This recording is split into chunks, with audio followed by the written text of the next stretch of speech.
Bismillahirrahmanirrahim. Assalamualaikum warahmatullahi wabarakatuh. Saya Selviriani dengan NPM 10030120120.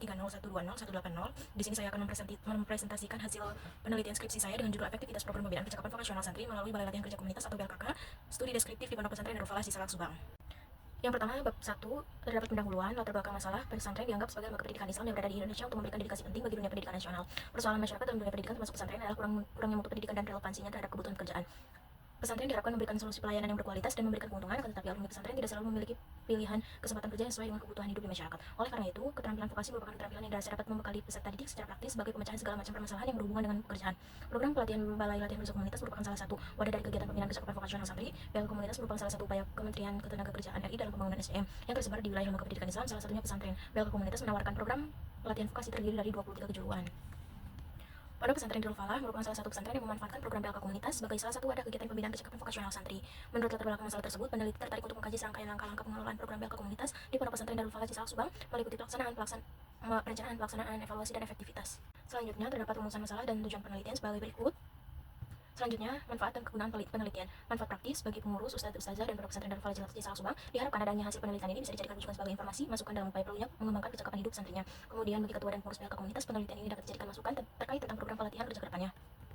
Adapun manfaat teoritis, diharapkan hasil penelitian ini memiliki nilai akademis yang dapat menambah pengetahuan dan informasi tentang implementasi Balai Latihan Kerja Komunitas di Pondok Pesantren Darul Falah Sisalak, Subang. Adapun kerangka pemikiran sebagai berikut. Selanjutnya bab 2, kajian pustaka. Yang pertama, pembinaan percakapan hidup menurut Sujanab. Unsur-unsur organisasi itu mencangkup peraturan kebijakan, tenaga penyelenggaraan, staf dan pelaksana, bahan dan alat atau material, biaya dan perangkat lainnya dalam Hilal 2022. Selanjutnya, percakapan vokasional menurut Calhoun menyatakan bahwa keterampilan vokasional berkaitan dengan mempersiapkan individu agar siap memasuki pekerjaan dengan menambah potensi melalui peluang pelatihan tenaga kerja. Ini meliputi segala jenis pendidikan, pelatihan, dan merancang kembali pelatihan untuk mempersiapkan individu untuk memasuki atau melanjutkan pekerjaan yang diakui dalam Zohri 2022. Selanjutnya, efektivitas menurut Budiami terdapat beberapa variabel yang dapat mempengaruhi berlakunya suatu program, yaitu ketepatan sasaran, sosialisasi program, tujuan program, dan pemantauan program. BLK Komunitas merupakan organisasi pelatihan kerja dengan tujuan sebagai bekal keterampilan produksi atau keterampilan vokasi yang sesuai dengan kebutuhan masyarakat sekitar. Sejak 2017, Presiden Joko Widodo telah mendirikan Balai Latihan Kerja Komunitas untuk lembaga pendidikan Islam termasuk pesantren. Selanjutnya bab 3, yaitu metode penelitian.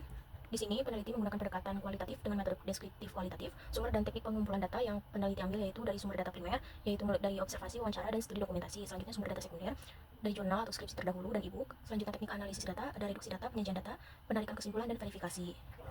Penelitian ini dimulai pada tanggal 29 April sampai 29 Mei 2024. Lokasi penelitian di Pondok Pesantren Darul Falah Sisalak, Subang. Selanjutnya bab 4, hasil dan pembahasan. Yang pertama, perencanaan, perumusan visi dan misi, fokus keterampilan, waktu dan tempat pelaksanaan, proses penerimaan instruktur, proses perekrutan peserta, alokasi dana, dan kurikulum. Selanjutnya pelaksanaan. Yang pertama, persiapan sebelum melaksanakan pelatihan menjahit, yaitu koordinasi atau rapat dengan pengurus BLKK dan pemberian materi dan praktik. Adapun materi terbagi menjadi 3 kelompok. Yang pertama, kelompok kompetensi, yaitu pattern making, membuat pola busana, cutting, sewing, hand sewing, dan pressing. Kelompok penunjang, terdapat soft skill, dan pelatihan di tempat kerja atau OJT. Selanjutnya, evaluasi bagi peserta dengan pretest baik secara lisan maupun tulisan. Kedua, evaluasi akhir dengan menguji materi pelatihan yang telah diberikan kepada peserta pelatihan untuk mengetahui sejauh mana keberhasilan pembelajaran. Selanjutnya, efektivitas. Yang pertama, ketetapan sasaran suatu program.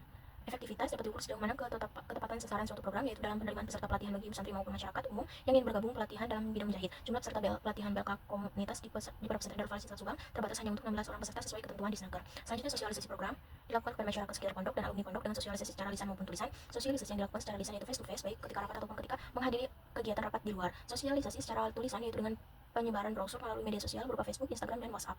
Selanjutnya, tujuan program sudah terwujud karena tujuan dari program pelatihannya itu adanya hal yang melatar belakangi program kegiatan BLK Komunitas dilihat dari SDM sekitar pondok pesantren yang memiliki kompetensi dalam bidang menjahit dan kebutuhan santri sebagai bekal keterampilan sebelum lulus. Melalui program ini, santri dan masyarakat terbekali keterampilan vokasi yang memiliki manfaat dalam pekerjaan nantinya. Selanjutnya, terakhir, pemantauan program dilakukan dari Bandung didampingi dari Balai Latihan dan Disnaker. Waktu pemantauan dilaksanakan dalam waktu 1 bulan 2 kali.